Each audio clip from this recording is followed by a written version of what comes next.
Muito boa noite, amigos da TV Leme, muito boa noite você, assinante, e você que nos acompanha semanalmente com o programa Nossa História.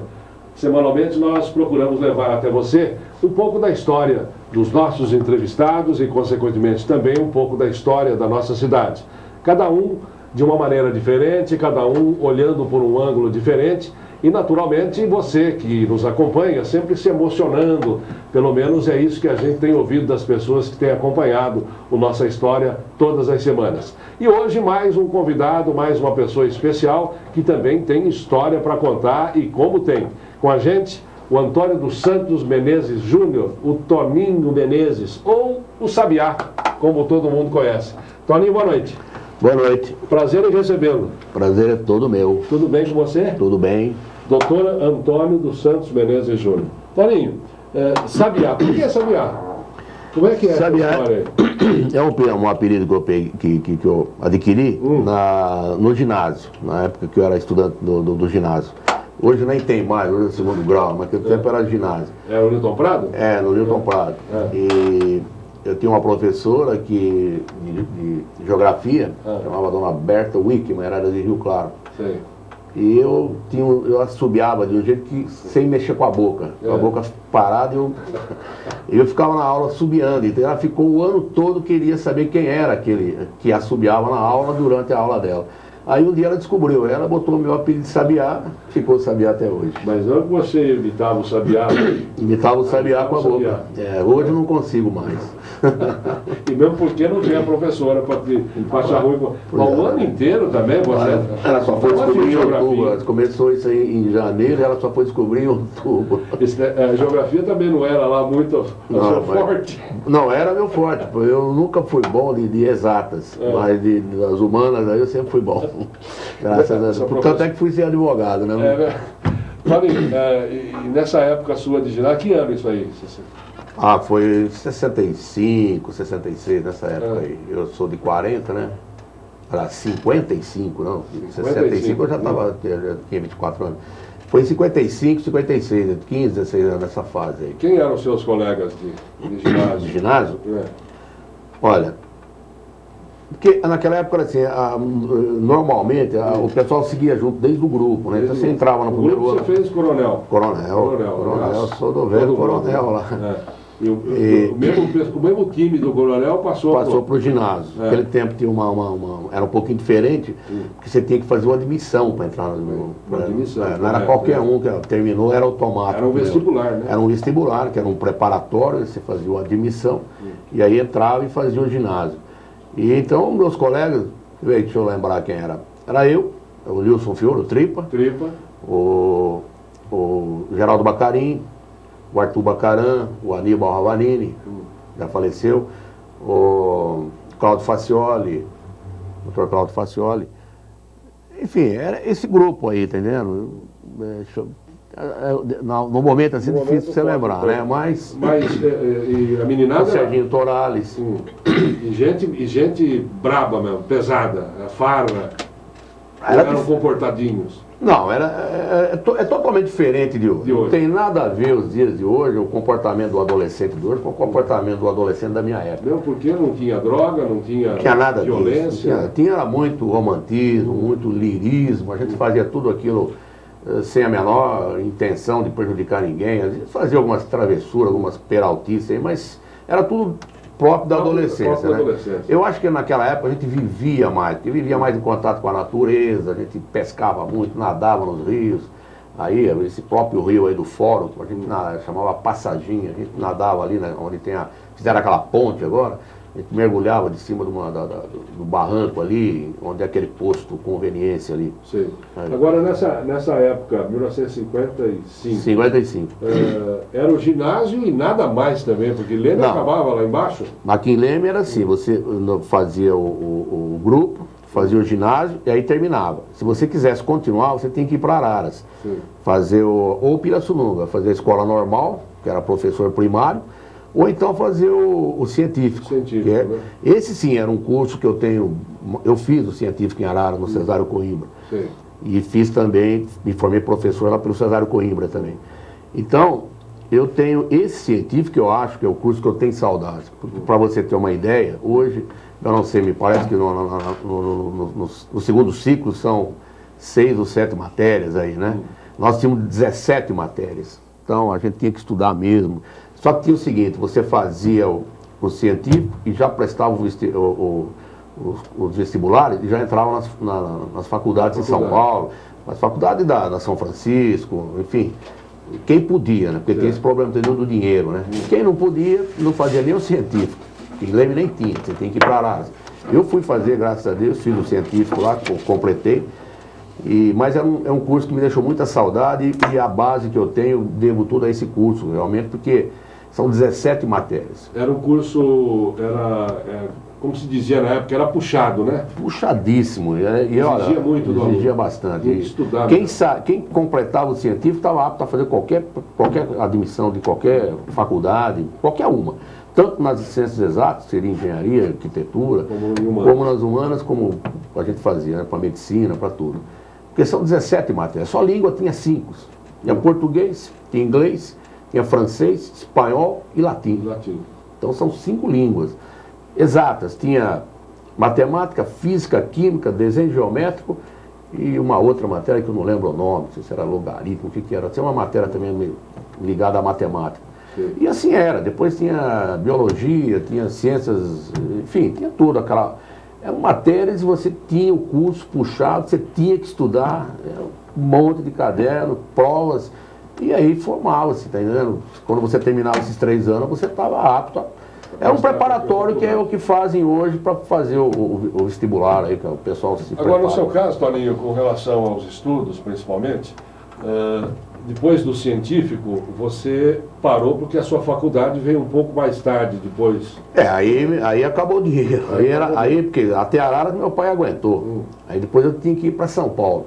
São Paulo já não deu. Aí meus colegas foram. O João Francisco Seródio, que se formou até em São Paulo, em São Francisco. Eu já fiquei. Aí o problema foi financeiro mesmo. Sim. Mas aí eu fui trabalhar como despachante com o senhor João Bosa, falecido João Bosa.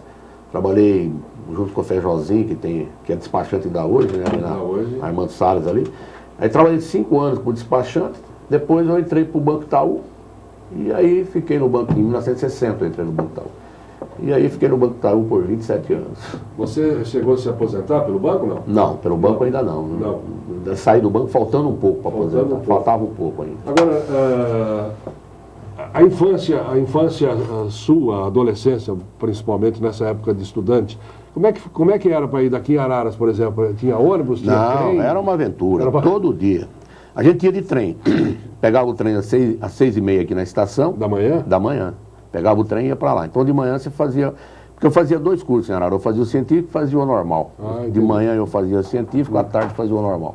No início... E era gratuito o curso? Era, tudo do Estado. Tudo do Estado, De manhã eu pegava o trem, ia de trem, a gente entrava para o científico, saía ao meio-dia, almoçava num restaurantezinho que chama Vantim, que por sinal tem até hoje lá em Araras. Como é que chamava? Vantim. Vantim? Eu aconselho quem gosta de comer uma comida caseira. Ainda existe até hoje? Até hoje. Por incrível que pareça, é a mesma comida. Aonde é o restaurante? Ele fica na esquina ali, você, quando chega na Praça Barão de Arara, passa em frente ao Banco do Brasil ali, termina a Praça Barão de Arara. Ele fica na esquina de baixo. Sei. É de um amigo meu até agora, porque os Vantim, os velhos, acabaram morrendo, claro.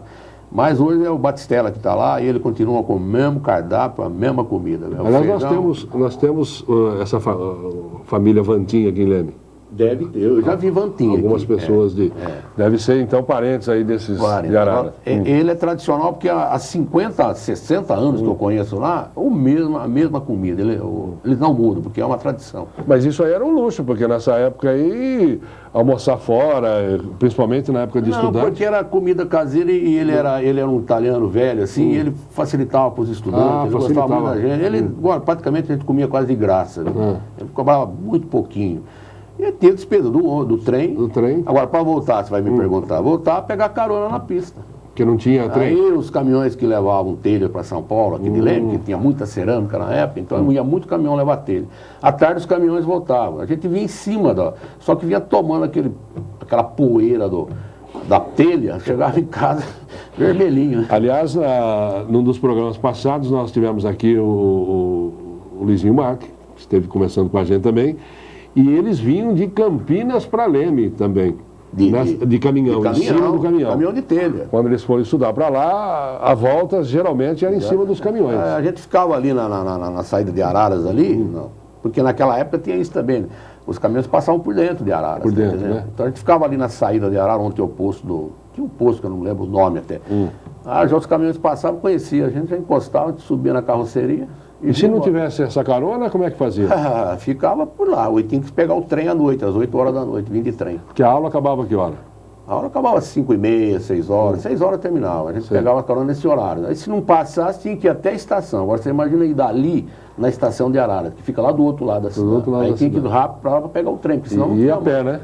A pé. Não tinha como... Tinha a jardineira que falava, mas a jardineira é uma ou duas só, e era de Pirassununga a empresa, mas passava por Araras um ônibus durante o dia, não é como é hoje, é tudo complicado, tudo difícil, mas a gente ia. Mas talvez essa dificuldade que existia antigamente, que hoje muito pouco, o valor que se dava a tudo isso era bem maior do que se dá hoje também. Não tem a menor dúvida. Nossa, porque já começava com a dificuldade dos pais em poder manter o aluno, manter o filho na escola. Hoje não há esse problema. Hoje a coisa está um pouco mais... Só no segundo ciclo, na parte de faculdade, que já complica porque um pouco. Realmente é um absurdo o que acontece aqui no Brasil, né? Aqui a faculdade pública é para quem tem posse. Por quê? Porque quem tem posse faz bons cursinhos, passa no vestibular. Quem tem que trabalhar não pode fazer, porque tem que trabalhar de dia para estudar à noite. À noite não tem faculdade pública. Então, é complicado. O estudo no Brasil é o contrário, né? Eu acho que anda na contramão da história. Tinha que ser o contrário. A escola pública tinha que ser para quem não tem poder aquisitivo. Mas aqui no Brasil você pode reparar que é o contrário. Só vai para a escola pública quem tem poder aquisitivo. O pobrão mesmo, ele tem que trabalhar de dia, pagar uma faculdade e estudar à noite. E nem sempre dá, né? Via de regra é isso aí, né? Agora, Tonico, era de segunda a sexta? Segunda a sexta. Segunda a sexta. Sábado e domingo, então, sossegado. Aí, sossegado. E o que se fazia aqui? Sábado, me lembra de sábado e domingo? Jogar bola? Bom, a gente jogar futebol era normal, isso é próprio do brasileiro, né? A gente jogava muito basquete também, porque nós tínhamos, na época, o grupo nosso, os adolescentes, nós formamos um grupo e criamos um clube nosso. Chamava Clube Atlético Poçante. Poçante, já muito comentado aqui. Em homenagem ao Mickey Mouse lá, né? Até que eu tenho até uma foto aí. Enquanto você fala, eu vou procurar a foto aqui. Uma colorida, até com o uniforme colorido do Poçante. Sei. E a gente jogava basquete, que era a principal atividade nossa era basquete. E também a gente jogava, a gente tinha uma sede, e nós tínhamos uma mesa de ping-pong. Onde era a sede? A sede do Poçante, ela era, no início ela ficou, ela era na Juvenal Penteado, na casa numa garagem da casa do Tripa, do pai do Tripa, São Antônio Fior. Era ali. Depois no início ela era na 29, onde hoje está fazendo o prédio da Mafusa, ali em frente ao Banco do Brasil. Sei. Que era no fundo da casa do Dr. Cláudio Facioli, do pai do Dr. Cláudio. Lá no fundo ele tinha um rancho lá, nós fazíamos a sede lá, um rancho fechado, tudo. Nós tínhamos a mesa de ping-pong, e ali a gente reunia, e aquilo ali era, não só nós, mas tinha as meninas que participavam também. Porque tinha um time feminino tinha também, um time feminino e tinha um masculino. Nós tínhamos um belo de um time. Na região... Esse time era imbatível, e segundo depoimentos do próprio Nilson Fior, que aqui esteve, o doutor Paulo Peixe também parece que comentou qualquer coisa relacionada ao Poçante, e era o Hernani Arraes também falando do Poçante. O Eli não esteve aqui, mas também participava. Então tem umas fotos aqui, nós vamos pegar aqui para saber quem são aqui os da época ali. Deixa ela focalizar, juntar um pouquinho mais aqui assim. Para a gente ver ali as duas. Ali, Dorinho, dá para você identificar ali, ó? O de colorido aí é o próprio. Esse aqui, é você. Esse era o nosso uniforme. Era uma camisa tipo Flamengo, vermelha e preta, escrito Clube Atlético Poçante. Mas nessa época não tinha foto colorida? Tinha? Não sei como é que essa foto foi colorida. Será que ela foi pintada? Foi colorida posteriormente, né? Então era assim, o uniforme nosso, esse é o uniforme nosso de jogar basquete. A gente não jogava futebol, não. Sei. O Poçante nunca teve futebol. A gente tem essa camisa Flamengo aí, né? Branca e vermelha e preta. O calção era dourado, era de cetim dourado. E a meia também era vermelha e preta. Deixa eu subir um pouquinho. Isso aí, isso. Então esse era o time, esse era o uniforme que nós jogava basquete. Né? Sei. Aí, nessa época acho que eu devia estar com 15 anos, 14 anos. Isso aí você jogava de ala? Eu jogava de ala. Era ala, pivô? Por incrível que pareça, eu era um dos mais altos do time. Eu era ala, tá entendendo? Você vê, o Eli Arraes hoje é bem mais alto que eu, tripa. O que aconteceu? Eu encolhi e ele desenvolveu.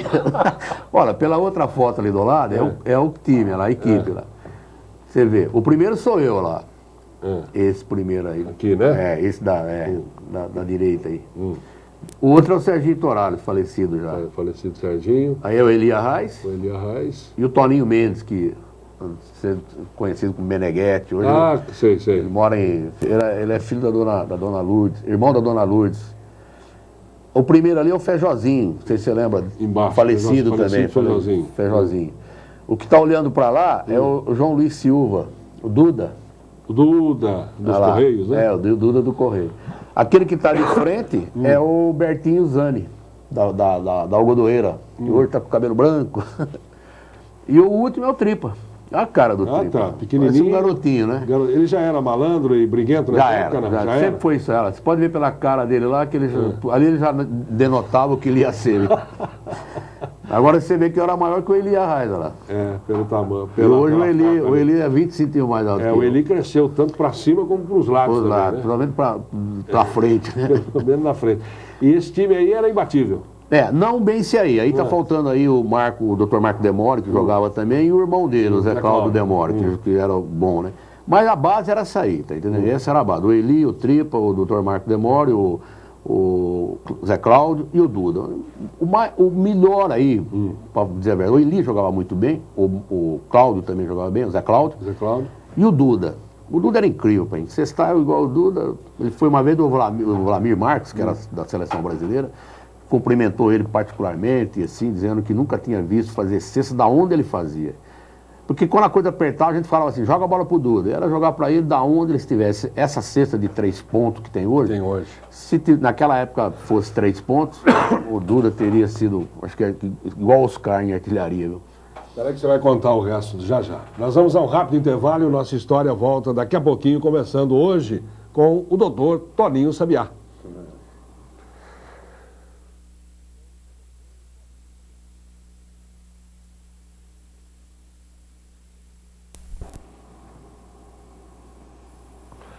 Muito bem, estamos de volta com o programa Nossa História. Hoje nós estamos conversando com o advogado Antônio dos Santos Menezes Júnior, o Toninho Menezes, ou o Toninho Sabiá, que muitos conhecem.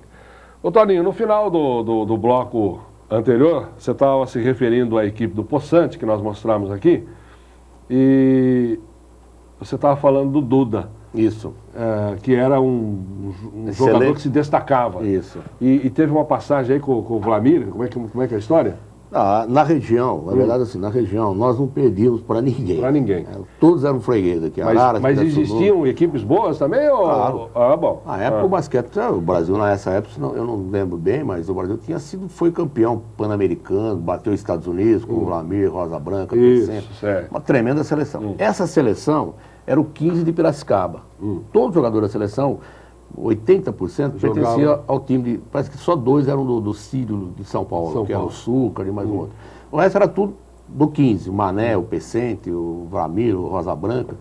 E eles, aqui na região, nós só perdíamos para ele.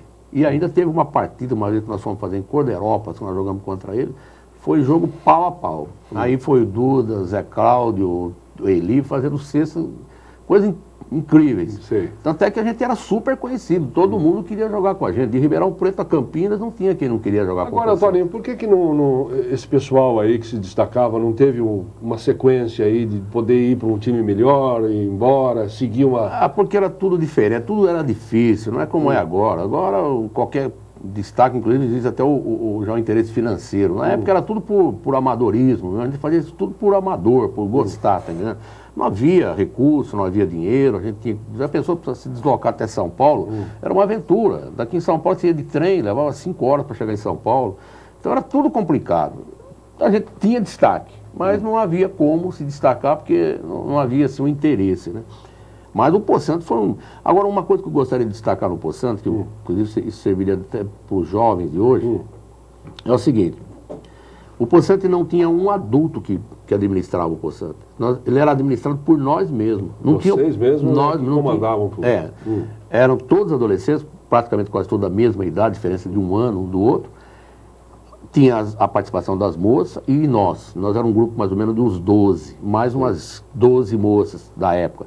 A gente juntava aquilo tudo, a gente jogava, a gente se reunia, fazia festa, fazia eventos no Clube 29, arrecadava e viajava. E quando viajava, os adultos não iam junto. E as meninas e nós, os dois times, eu era o treinador do time de feminino. Como é que era essa participação feminina? Porque para a época não era tão comum, né? É que eu falo.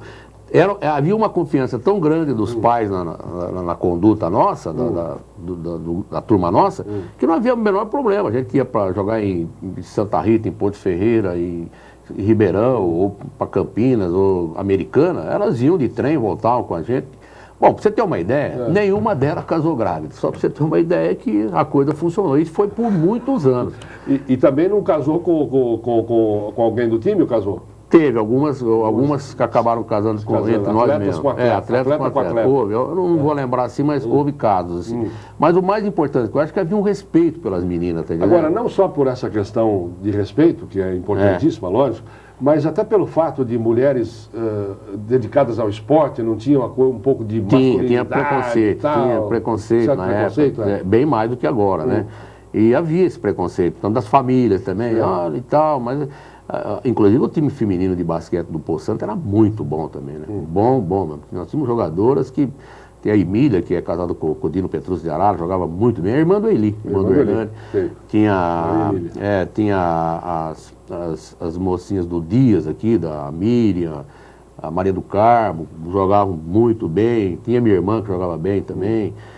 Tinha a Amália Maria Molinari, irmã do Cacá, que é um amigo meu também de São Paulo, jogava bem. Então a gente tinha um belo de um time feminino e ganhava das rivais da região, tá entendendo? Agora, quando você não estava, João, você particularmente, não estava jogando o basquete, ou não estava em Araras, fazendo o seu curso, enfim, você estava fazendo maluquice. Maluquice. Eu gostaria até que a nossa câmera pegasse essa foto aqui, para mostrar, e você vai contar pra gente o que era essa maluquice aí, porque... Bom, aí para você ter uma ideia, olha, eu vou explicar o que é essa foto. Quem está ali comigo é o Marco Clay. Marco Clay. É filho do seu Phil Clay, é um amigo nosso aí, que tá aqui, mora aqui em Leme, é ex-funcionário do Banespa. Ex-funcionário do Banespa, né? Então é o seguinte, ó, onde eu estou de pé aí é a torre da antiga igreja, quando a Leme tinha a igreja antiga, tá entendendo? Que depois mandaram derrubar. Demoliram tudo. Que eu acho ninguém sabe até hoje. Uma judiação, mas está aí. E essa foto aí é eu de pé, olha lá, eu de pé, o fundo, que a cabeça do Marco está ali. Prédio aqui isso, esse prédio aí, é hoje o Bárbaros. O Bárbaros. Lá embaixo é Pernambucanas e em cima é o Bárbaros, tá entendendo? Então a foto foi tirada aqui, ali a 29, e aqui do lado, no meu pé ali, para cá, isso, era o Bar do Rosa, o Bar Rosa, onde hoje é o estacionamento lá da Semarc Veículos. Então, para você ter uma ideia, a loucura, 60 metros de altura, eu creio, eu de pé ali. Agora, se eu vou para trás... O que passou na sua cabeça de estar pendurado? Se a gente gostava de fazer as coisas diferentes, isso é próprio de jovem. Tinha livre acesso lá em cima? A gente subia pela... Bom, nessa época a gente ajudava o padre a rezar a missa, né? Só tinha um padre aqui em Leme. Só tinha o padre da matriz. Nessa época, eu acho que era o padre, eu nem lembro direito quem era o padre, acho que era o padre Simão. Cônigo Simão. Porque a gente ajudava ele, porque a gente trabalhava lá com coroinha, então ajudava na missa lá. E vira e mexe, porque tinha o órgão também lá, ia lá mexendo no órgão, tocar, que esse órgão também não sei que fim levou. Belo de um órgão que a igreja tinha. Demoliram a igreja, eu não sei que fim levou esse órgão. Que lembrança você tem dessa igreja aí, Toninho? Olha, pra você ter uma ideia, a matriz de Leme, você indo a Pirassununga, olhando a matriz de Pirassununga, a nossa era igualzinha. Quer dizer, era uma igreja. Não é que eu tenha nada contra a matriz atual aí. Mas eu acho estranho esse barracão assim. Naquele tempo não era uma igreja com vitrais, tudo colorido, com torres, com sino, com tudo que uma igreja tem. Acharam de demolir a igreja porque a igreja ia cair. Só que os caminhões do Zé Cimarelli, os Alfa Romeo, gastavam os pneus para derrubar as paredes e não derrubavam e comiam o pneu no chão e as paredes lá firmes. Todas as pessoas que sentaram aí nesse lugar que você está, Tony, e que por um acaso ou outro tocou-se na questão da igreja, da ex-matriz, muitos falam com certo dor no peito. Ah, eu tenho. Porque, na realidade, isso foi uma tristeza para muita gente. Pois é. E que muita gente não sabe até hoje o porquê. Porque cair não ia, segundo... Não ia. Pela demolição, a gente tinha certeza que não caía. Porque os caminhões não conseguiam derrubar as paredes, não eram as colunas. As colunas foram derrubadas na marreta. Agora as paredes não entortavam com os caminhões puxando. O caminhão Alfa Romeo carregado, com os tanques carregados para firmar, comia o pneu e não caía a parede da igreja. Então a igreja não caía nunca. Não sei quem é que foi o iluminado que teve essa ideia de derrubar. Agora, você indo a Pirassununga, aquela igreja era igualzinha a nossa aqui. Parece que era até uma réplica. Uma réplica. É. E não houve, nessa época, nenhum movimento da sociedade, enfim... Houve algumas vozes contrárias, mas foram poucas. Porque, na realidade, a comissão que dominava lá, o pessoal lá da igreja, acabou indo lá e... Naquele tempo o Leme era pequeno, né? Aliás, infelizmente, Leme desfigurou muito, né? Houve uma desfiguração total de Leme. Porque naquela época era uma cidade, hoje já é totalmente diferente.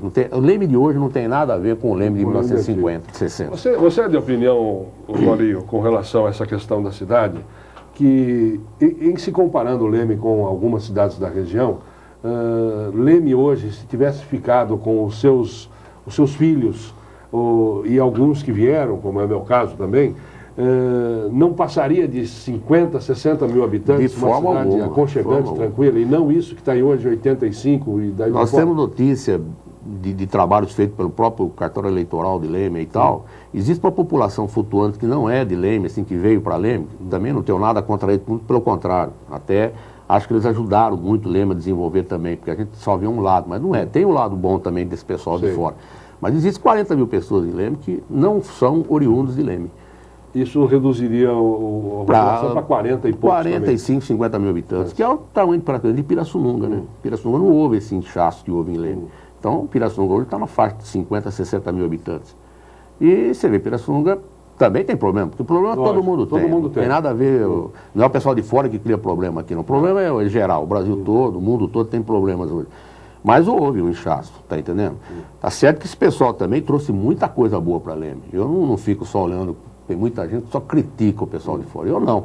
Eu vejo que, por exemplo, tem grandes amigos na periferia, com grandes redes de supermercado, de loja, e são gente de fora que vieram para cá, se estabeleceram e estão formando a nova sociedade lemense. Sim. Porque, bispo, existe uma coisa, é o seguinte, Leme a nossa sociedade, aquela uma de 40, de 50, ela foi totalmente descaracterizada e despersonalizada aqui em Leme. Aquelas grandes famílias de 1950, 1940, acabaram, simplesmente acabaram. Eu não sei o que aconteceu, que essas famílias acabaram por... os filhos, os que vieram depois, não deram continuidade. Aquelas tradições, aquela coisa tradicional, como Araras, por exemplo. Araras, para isso, eles são fora de série. Eu morei em Arara lá durante 10 anos, eu fui gerente do Itaú lá em Arara. Eles preservam demais essa unidade deles. Né?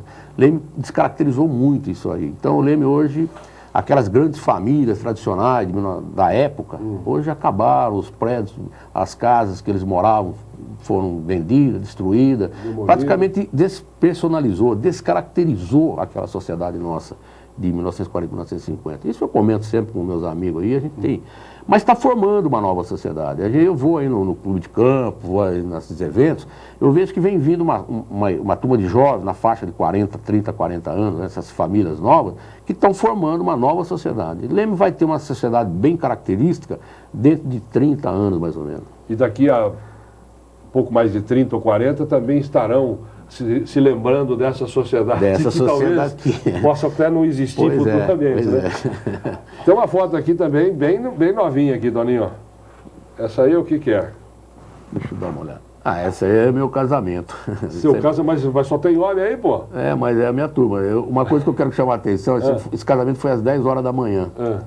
E você vê que está todo mundo de terno e gravata. Terno e gravata. Onde que é ali? Esse aqui foi na casa. Cerâmica? Não, é na casa, num barracão barracão. Um barracão aqui na Coronel Augusto César, ali, tinha um barracão de caminhão, garagem de caminhão, né? E aí, tá lá, o primeiro ali é o Picolino, tá vendo ali, ó? Aqui, ajoelhado aqui. Esse é o Picolino, o G, Casella. G. Casella. Aquele ali é o Tonólio, que mora em Santos, né? Esse aqui, ó. O Boava. O Boava, Mané Boava. O Zé Carlos Fogo. De pé tá o Nicanor Denov, tomando chopp, Zé Alcides, o Pancho.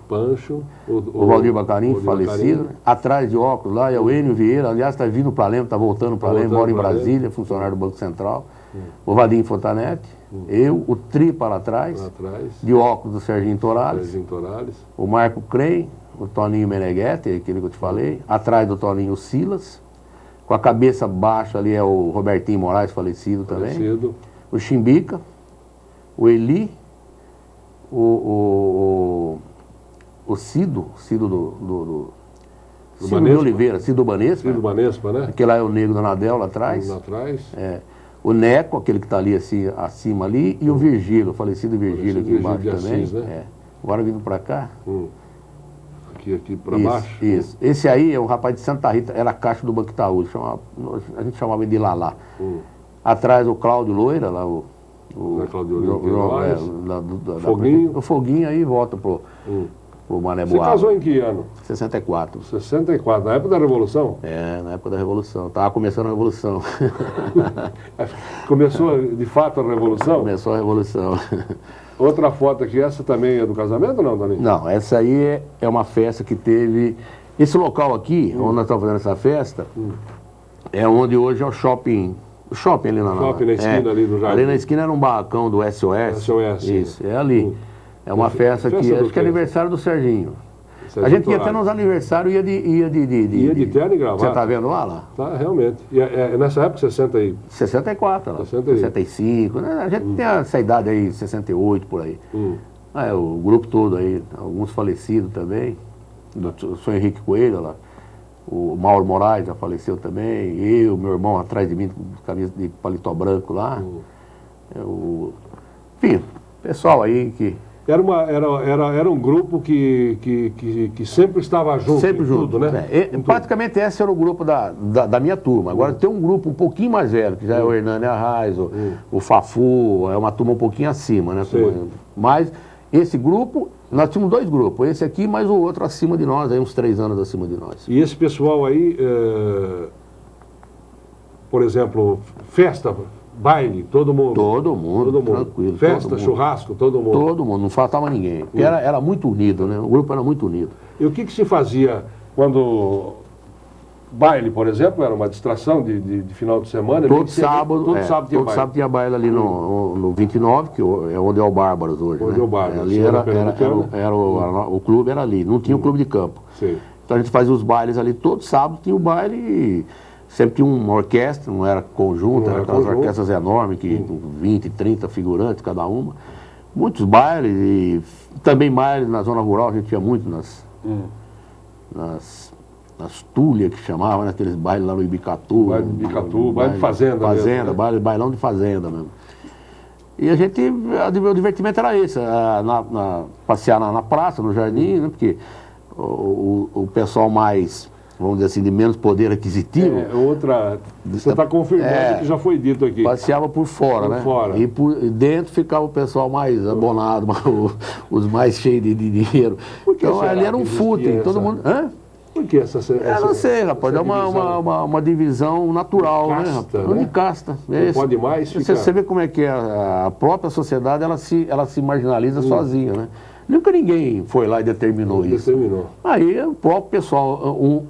Isso é até hoje, assim. Até hoje também tem certos locais que é frequentado por uma certa... Era o círculo de um lado? Dentro, né? Aquela parte de dentro, desfilava o pessoal da mais elite aí da cidade. E fora o pessoal mais pobre, né? A gente que tinha relacionamento com as duas classes, quando ia pro lado de fora, só que quando você desfilava do lado de fora, as meninas de dentro criticavam. Né? Pô, o que ele está fazendo lá? Estava atrás de... Está atrás do quê? Ô Toninho, você falou do Clube 29 aí, você fez parte também de diretorias do Clube 29. Nossa, muitos anos. Clube de Campo também, né? Do 29 eu fiquei lá acho que uns 13 anos, desde a fundação, porque o 29 era um grupo de rapazes aqui de Leme que tinha, que eram mais velhos que nós. Esses que eu falei para você, do Fafu, o Caíto, o Bideu, o Laur Leme, enfim. Aí, nós, que era naquele prédio lá onde é o Barbo, lá, mas não era um clube deles. Aí nós resolvemos fazer um clube patrimonial, que é isso que está aí hoje. Aí nós reviramos aquilo tudo, foi difícil, nós tivemos, eles tiveram todos que concordar, demorou, no fim todos concordaram, Nelê Baciotti, o Dinho Baciotti, acabaram todo mundo concordando e nós transformamos ele num clube patrimonial, vendendo título e esse patrimônio que está lá hoje na Barra Funda, começou ali. Aí eu fiquei lá uns 12 anos, depois eu saí. Hoje nem não faço parte mais. Porque Clube de Campo, mesma coisa. O Clube de Campo também, o Clube de Campo tem uma história um pouquinho diferente. O Clube de Campo foi uma ideia, eu trabalhei muito, quando eu estava no banco aqui em Leme, eu trabalhei muito tempo para a dona Yolanda Penteado, lá na fazenda. Eu fazia a contabilidade da fazenda para ela. E a dona Yolanda viajou para os Estados Unidos e lá naquela época começaram a se instalar os motéis. Só que lá nos Estados Unidos o motel não é isso que é aqui. Lá é um hotel na beira da estrada para o motorista dormir mesmo. Aqui é que virou encontros amorosos de como é que é? De curta permanência, né? A brasileira que desvirtuou a característica do motel. Ela veio lá nos Estados Unidos e quis implantar. Nessa época a Anhanguera já estava asfaltada, em uma pista só. Aí ela quis implantar um motel aqui. Então ela, do lado de cada da fazenda, do lado de lá ela não quis fazer, no lado da pista aqui. Que é onde é o Rancho Empírio hoje. A ideia dela era essa, fazer uma estalagem, assim, um restaurante, um lugar onde a pessoa tivesse para comer, que ela construiu, aquela construção é dela, não é do Jacques, o Jacques deve ter falado. Falou. Foi ela que construiu aquilo. Depois, a frente ali do Clube de Campo, onde está a Casa do Mazola, ali onde está a guarita de entrada, ela que pretendia fazer ali o prédio do motel, que os motoristas parariam ali para dormir. E no fundo, ela queria fazer uma área de lazer, que é o Clube de Campo. Essa era a ideia inicial dela e ela começou e fez. Ela começou pelo restaurante. E depois ela criou. Só que o clube, ela criou... Aí ela parece que na época, ela não lembro bem, tenho certeza, mas era o engenheiro, chamava Silvio Vilaboim de Carvalho. O Bahia, que é o irmão do Rangel, era o que trabalhava junto com o Silvio e que idealizaram o projeto do Clube de Campo. E parece que o professor Valdemar Arruda também tinha qualquer participação. Aí ela pegou e doou essa área para fazer o clube, para usar, o motel usar aquilo como área de lazer. Mas a ideia dela não vingou. Ela acabou, porque ela viaja. Motel, né? Porque do motel. Vingou. Aí o clube ficou muito tempo parado. Ficou lá uns 12 anos, aquilo parado. Até que, depois do professor Valdemar Arruda, juntamente com o senhor Francisco Coelho, aí resolveu... por aí. Aí já resolveu tocar aquilo para frente. E aí foi onde também eu entrei, acabei ficando na diretoria do Clube de Campo muito tempo. Tanto é que aí entramos lá, daí organizou a parte social do clube, a parte esportiva, eu, junto com o Ciconinho, com o Eli Vieira, e a gente organizou tudo. Inclusive o Dentadura de Ouro, tem até uma foto dele aí, lá no Clube de Campo, fez 33 anos agora. E até ontem eu vi lá um jornal de Leme, dizendo da primeira partida que foi em 1970. Nós estamos em 2003, são 33 anos. O Ciccone fez até um quadro, colocou lá os remanescentes. Nós estamos lá na foto lá. Vivos ainda. Os vivos. Os vivos. Olha, eu vou fazer um intervalo, daqui a pouco nós voltamos aí para o bloco final. Falou. Tá bom? E você fique aí, porque daqui a pouco nós voltamos com Nossa História. Hoje conversando com o Dr. Antônio dos Santos Menezes Júnior, o nosso querido Toninho Sabiá. Até já.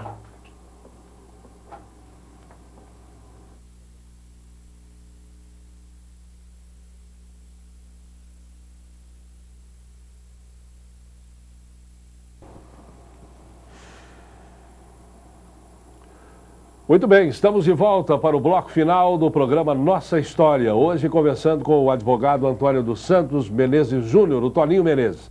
Toninho, você estava falando do Clube de Campo, da sua dedicação ao 29, ao Clube de Campo, explicou aí, contou um pouco da história da formação do Clube de Campo, mas você também esteve voltado, por exemplo, para clubes de serviço, no Lions também. Você trabalhou, chegou um tempo lá, trabalhar, vamos usar esse termo, na Rádio Cultura, com equipe de esporte, com essa fase aí, você já era bancário ou não? Era bancário. Já era bancário. Eu Bom, fui fundador do Lions, aqui em Leme. Depois eu sou fundador da equipe esportiva da Rádio Cultura também, desde do primeiro momento que teve a Rádio Cultura, a gente trabalhou lá, durante 6 ou 7 anos. Com relação ao Lemense, que está aí, esse Esporte Clube Lemense que está aí, porque o Lemense foi fundado em 1910, se não me engano, depois ele teve um tempo muito grande parado, por briga política. O cara tinha um outro clube aqui que chamava Operário, que era comandado por uma facção política, enquanto que o Lemense era outra. E aí houve muita briga e durante uns 20 anos o Lemense ficou morto, vamos dizer assim. Começou a voltar em 66. Aí nessa fase teve outros clubes, né? Teve o Bandeirante, teve o Bancário, enfim, você chegou a jogar até no Bancário, né? Depois nós conseguimos resgatar, na época que era prefeito de Leme, o senhor Vitório Bonfante. A gente conseguiu resgatar o Lemense. Fundamos novamente, inclusive, se pegar o livro lá, a letra da ata de formação do Lemense, foi eu que fiz a secretaria, a reunião, e foi fundado um novo Lemense, que é esse Lemense que está aí até hoje. Essa foto aqui é de futebol, né? De quem? Essa é do Escretinho da Rádio Cultura aí. Essa camisa aqui, ela tá escura, mas ela é bordô. É uma camisa grená, né? Grená, muito bonita, né? Vamos começar daqui, ó. Esse aí é o meio quilo, famoso Paulo José Sá, presidente da Pananco, né? No Brasil. Hoje ele é um dos, lá, cobra da Coca-Cola. Da Coca-Cola. Isso. Oscar? Não. Brucutu? É o Brucutu. Oscar. Oscar. Oscar. Já era gordinho, né? Já era forte. Esse é o Mauri Cross. Mauri Cross. Aquela figurinha lá. Aqui, Cláudio. Esse é o Cláudio Andrielli. Cláudio Andrielli. Cláudio Fiore, né? Cláudio Fiore, falecido, saudoso. É o Dr. José Delvais. José Delvais Camilo de Moraes. Esse é o próprio aqui. Aqui, Toninho Menezes. Você era lateral esquerdo aí? Lateral esquerdo aí. Ou só tá na foto aí? Não, ela já era lateral esquerdo. Sempre fui lateral esquerdo. Sempre foi lateral. Sempre. Aqui, vamos começar da direita aqui. Ponta direita. Esse é o Humberto Granado Andrielli. Falecido também, Humberto Andrielli. Esse é o Picolino. Picolino. Parece que ele está dormindo ali, não é muito comum, né? Não, é jeito dele. É jeito dele. Esse é o doutor Sérgio Lazzarini. Doutor Sérgio, estava sempre... Está em Campinas, ele mora em Campinas, né? Esse é o falecido Raul Baco, grande meia esquerda também. Jogava bem. E esse risonho aqui? Fabuloso Juquinha Dalbó. Juquinha Dalbó. Figura. Aliás, o Juquinha Dalbó é um dos incluídos na lista para comparecer aqui, viu? Esse sabe tudo, viu? Esse sabe da história também. Sabe toda a história. Viu? Mas ele fica um tanto quanto tímido diante de câmeras. E você pode até encontrar com ele e falar que o bicho não pega. Ninguém morde aqui. Ninguém morde. Esse tempo da rádio você só fazia esporte? Eu só fazia esporte, eu era comentarista, o Mauri era o narrador, eu era o comentarista, o Marco também era comentarista, e acho que o Zé Delvais fazia reportagem de campo. Ele e o Paulo, se não me engano, o irmão dele, o Paulo Afonso.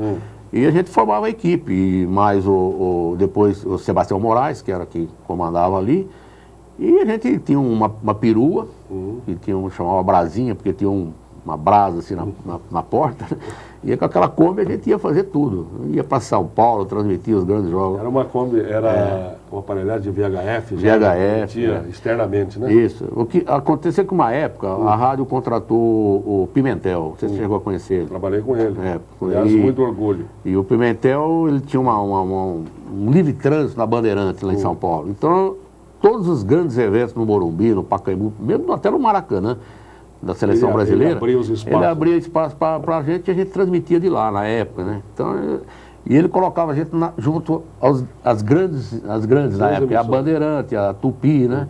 A PAN, e colocava rádios boas também, como a Atlântica de Santos, e colocava do outro lado, lá onde ficavam as radinhas lá.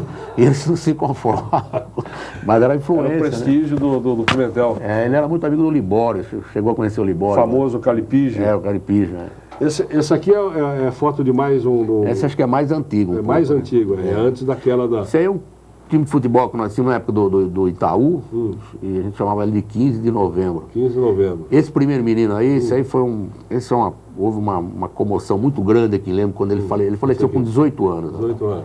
De leucemia. Hoje ninguém acha que mais morre disso, né? Naquela época morria-se disso. Esse menino bonito, filho do senhor Antônio Frias, que era coletor federal aqui. Do lado, elegante Valdir Bacarim. Valdir Bacarim. Esse é o Toninho Mendes, também Meneghetti, né? Que era funcionário do Banco Comércio e Indústria na Toninho. época. Esse é o Marco Creide, goleiro. Esse é o Jorge Miguel, lá, o Carlos Henrique Schwenger. Carlos Henrique Schwenger. Tá aí até hoje. Tá lá em cima, lá. Aqui? E eu do lado dele ali. Ali. Sempre na lateral você já esquerda. Começou a diminuir ali, hein? Já tá diminuindo. Aqui da esquerda, então, vamos Esse lá. da esquerda aí é o Pancho. Pancho. Famoso ponto esquerda. Aqui. Esse é o João Cláudio Lindo Queiroz, loira. Era moreno, pô? Mas ele saiu na foto moreno. Esse é o Vander, ele era contador do Banco Itaú. Esse não é daqui, era de Araraquara. Esse é o Dalcio Petrosa, irmão do Juca Petrosa. Esse moço foi embora de Leme, trabalhou no Banco do Brasil muitos anos, está voltando para Leme. Está voltando também. Estou sabendo que ele acabou de comprar uma casa lá no Cidade do Jardim. Então ele e o irmão do Eli, que está voltando? Ele e o Vieira. O irmão do Eli Vieira, o Enio. O Enio está vindo para cá. E esse aqui embaixo não... Esse último aqui? Esse é o Zani. Zani, irmão do... eu não lembro o primeiro nome dele, mas é o Zani, jogava futebol com a gente também. Esse pessoal aqui... Ele era funcionário do Comércio e Indústria também. Esse aqui eram só bancários aqui? Maioria, quase 90% é bancário. Como é que você chegou no banco, Toninho? Como é que foi essa história de bancário? Era um emprego fácil na época? Na época não era fácil. Acontece que era um dos bons empregos da época. Né? Hoje eu tenho até dó dos bancários. Né? Mas na época era um dos bons empregos. Então, para você conseguir uma vaga no banco, também tinha 2 ou 3 bancos. Leme tinha o Banco Mercantil Comércio e Indústria. O Comércio e Indústria e nós. Só 3 bancos na época. Então, quem conseguia se encaixar num banco, estava bem, né? Porque não era Itaú, era Sul-Americano? Não, quando eu entrei era Banco Paulista do Comércio. Banco Paulista do Comércio. Inclusive a agência era ali onde é a loja da dona Wanda. Na travessa. Na travessa da João Pessoa. Joaquim de Góes ali. Não, João Pessoa. Não, João Pessoa, João Pessoa. Começamos ali, né? Hoje é a loja do Albertinho Denzinho ali.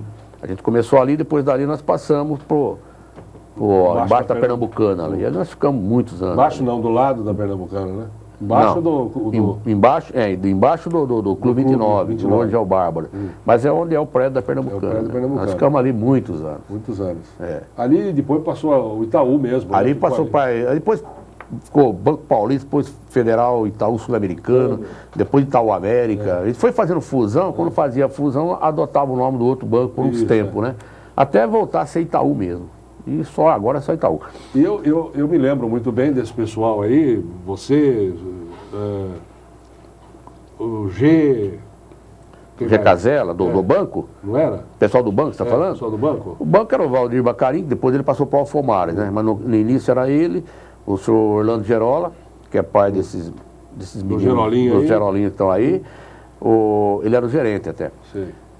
Era o Edu Vila, Eduardo Vila Rios, teve o bar do Pinguim lá muito tempo lá embaixo, casado com a Laura Rosa.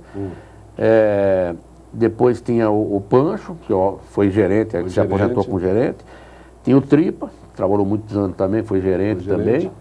Eu, que fui gerente lá em Arara por muito tempo também. Esse é o Serginho Torares, que era o caixa, teve muitos anos também, depois saiu, foi ser despachante.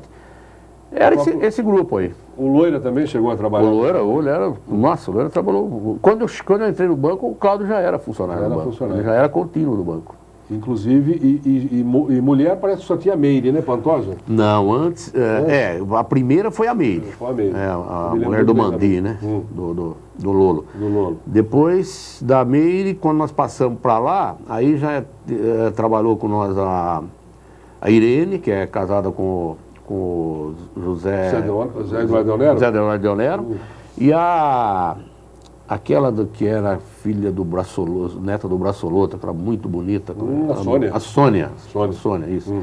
Depois veio essa que parece que trabalha até com vocês aí, trabalhou muito tempo com a gente, como é que é? A Ângela. A Ângela trabalhou tempo no Itaú também. E também teve uma Sônia, que eu lembro dela mais ou menos, que ela também morava aqui para baixo, aqui para esse lado aqui, mas eu lembro dela mais ou menos. Foram as moças que trabalharam com nós, mas a Meire, que foi a que mais trabalhou, a Sônia e a Irene Del Nero. Esse aqui o que é? Confraternização, Toninho? Deixa eu dar uma olhada. Dá uma olhada aqui, é um churrasco? Aí. Aí são churrascos na chácara do seu José Torales, que ele está de chapéu branco, é o José Torales, olha lá. Essa chácara aí, onde a gente está fazendo esse churrasco aí, hoje é o Jardim Cláudia. Jardim Cláudia. Era a chácara do seu José Torales. Era o seu José Torales, pai do Serginho, né? O Boca está lá em primeiro, que ele morou muito tempo com o seu José. O Boca. Aí o seu José Torales ali, e o Mirão do lado dele, o Cebola. Aqui? O Valdomiro lá do Donadelli. Depois lá atrás estou eu. Esse menino que eu não consigo lembrar quem é, porque ele botou a mão ali, eu não consigo lembrar. Do lado de chapéu é o Oscar Landgraf, o Cido de Oliveira e o Nelson. Esse aqui é o Nelson Baeta, ele trabalhava na DKV Vemag naquela época. Ele era funcionário da DKV. Você pegou pesado agora. Essa eu peguei pesado. DKV Vemag. Tinha agência DKV aqui, né? Tinha agência ali. Era Padre Julião ali, não era? É na esquina ali, em frente ao Aristeu ali. Era do seu Elias Mansur e do Sérgio Mansur. DKV, saudosa memória, hein? Agora pegou duro. Pegou duro. Fazia um barulho danado aquilo lá. Nossa. Mas era um bom carro, né? Era um bom carro, não falava mal de ninguém também. Aqui o que é? Isso época de tiro de guerra? Esse é eu no tiro de guerra, né? Tempo de tiro de guerra. Esse é que eu não lembro direito, é dos rapazes aí. O pessoal, né? Essa foto aqui é o pessoal meu aí, né? Essa aqui só para mostrar, para registrar aqui, ó. O grupo. Você está fazendo pose aí. Esse aí foi tirado, se não me engano, essa foto a gente tirou lá em Indaiatuba, um dia que nós fomos jogar lá. Indaiatuba? Participar do torneio de militares lá. E aquele outro é meu grupo, do tiro de guerra. E aqui do tiro de guerra. Abrindo aqui. Ali é no stand de tiro? No stand de tiro. A gente ia fazer atirar lá. Só que eu não lembro direito dele. O primeiro sou eu, o segundo ali é o Toninho, também mora em Porto Ferreira hoje. Aquele quarto ali esse anda na avenida todo dia lá, ele é daquela família que era sapateiro ali perto do Bom Jesus. Guadagnini? Guadagnini, o Ciro Guadagnini. Esse daqui é o Dinhão, já também parece que faleceu, se não me engano. Aí eu não lembro direito, porque você sabe, tiro de guerra. Você fez tiro de guerra em que ano? Eu fiz tiro de guerra em 62. Era Capitão Barbosa? Sargento Barbosa? Não, Sargento Barbosa. Sargento Barbosa. Foi meu chefe, meu sargento. O Sargento Barbosa, geralmente o pessoal que fala de sargento de tiro de guerra não tem boas lembranças, mas o sargento hoje, Capitão Barbosa, maravilhoso. Ele foi muito querido, né, Dorinho? Nossa, até hoje. No meu grupo, quando a gente fez, porque era assim, o tiro, ele tinha uma característica, tinha duas turmas, né? Uma era do Sargento Barbosa, que era a turma A, e a turma B, que era do Sargento Banhma. O Sargento Banhma era duro, enérgico. O Sargento Barbosa sempre foi meio... Ele participava muito com a... Era mais amigo. Mais amigo, participava muito das brincadeiras que a gente fazia. Ele era muito liberal, né? Só que na hora que tinha que ser duro, ele era duro também. Às vezes até demais, né? Mas, por essa liberalidade, a turma A, então, era sempre uma turma mais folgada, tá entendendo? Em relação à turma B. E tinha aquela diferença, porque vocês são folgados. Não é que o Barbosa era mais folgado com a gente. E o Mazola do Clube de Campo, você conhece o Mazola? O Mazola judiava do Sargento Barbosa, porque naquela época ele estava começando a namorar a Célia, e ele era um pouco mais velho que a Célia. Né? E a gente tirava a maior onda com ele. E o Mazola era terrível, fazia musiquinha para ele. Tempo bom. Mas se dava bem, viu? Aqui, 4 jovens... 4 jovens mancebos da época, né? Mancebos da época, de Jaquetão, pertencentes à máfia alemense, aí ou não? Como é que era isso aí? Isso aí que a gente... Aí, de gorro. Sabe o que é isso aí? Naquela época, você para fazer o ginásio, você fazia com terno. Não era que nem agora, não. Você ia de terno, de gravata. Isso aí em Araras. Esse em Araras já no científico. Mas eu estou dizendo assim, o ginásio, você ia de brincaque, de terno, sapato preto, camisa, gravata, tá entendendo? No ginásio. E lá, para fazer o científico, você tinha que usar esse terno aí, ó, terno jaquetão. E o que tem na cabeça? É um gorro, né? É uma boina, tinha que usar a boina, né? e esse terninho para fazer o científico. Vamos ver os boinados aqui. Esse sou eu, esse é o Dr. Cláudio Facioli. Aqui? Facioli. O Tripa. Tripa, magrinho. E o Dr. Geraldo Bacarim, falecido já também. Falecido, Dr. Geraldo Bacarim. Aí você vê, para fazer o científico tinha que usar essa roupa aí. Você acha que pode, com relação aos dias de hoje? Vocês viajavam com isso aí no trem? Viajava sim no trem, Viajava sim. todo dia. De engravatado, tudo bem. Aí a gente tá sem gravata porque tava fora da aula, mas na aula tinha que ir com gravata. Com gravata aqui. O Tripa tá de gravata. Tá com gravata lá. Então pra você ter uma ideia de como era a coisa, como era disciplinado. A coisa era chique, então. Era chique. Tem mais uma foto de... Sofria na época. Aqui tem um time de futebol aqui, Toninho. Esse time de futebol eu nem lembro direito, deixa eu ver se eu consigo ver as fotos quem são. Pela cor da foto aí, a coisa é antiga, né? O primeiro é o Zé Fruz. Olha lá, seu Zé Fruz, tá aí hoje, Valdir Bacarim. Valdir Bacarim, o Hernani Arraes. Nani. Foi você. Depois sou eu. Aí seguindo esse é o Paulinho Mineiro, esse aí foi embora de Lema.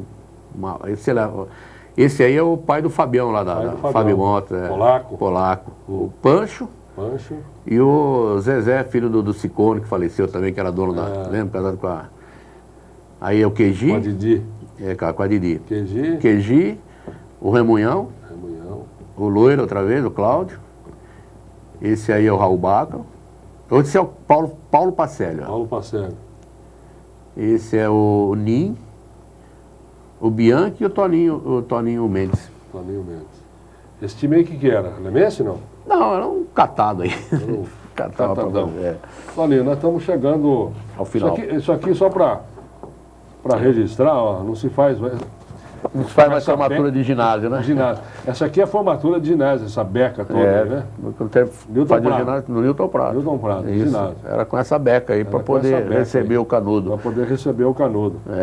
Então nós temos aqui, deixa eu tirar aqui, mas essa foto... Essa é recente, esse é o pessoal de agora. De agora. Recente, mas não da semana passada, né? Não, é coisa recente, desse ano aqui. Desse ano aí. Nós tomando chopp lá no Clube de Campo, Toninho Negro, eu, o Zé Arsênio, o Roberto Albers, eu esqueci o nome desse aqui da ponta aqui, o Joãozinho, né? Joãozinho da Rosinha. Aqui?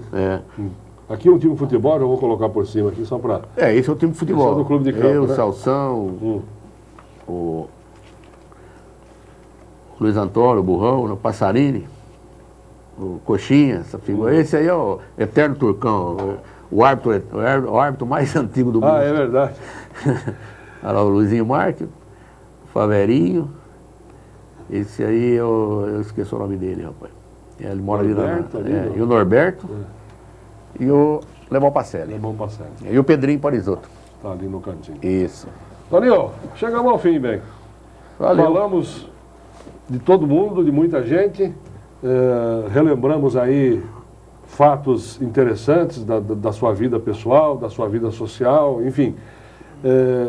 O objetivo do programa é justamente esse, ir buscando as coisas que às vezes estão adormecidas, né?